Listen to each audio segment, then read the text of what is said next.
I did recover it. Dude, there's a huge puddle right here. A massive river.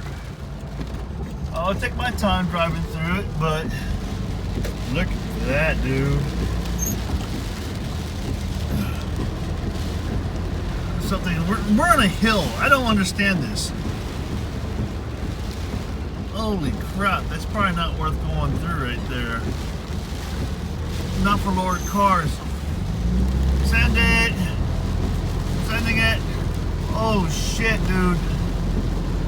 Don't hydrolock, don't hydrolock, don't hydrolock. Oh my god. Alright. Hopefully that's the only one, but we'll see. I had water coming over my freaking thing. Yep.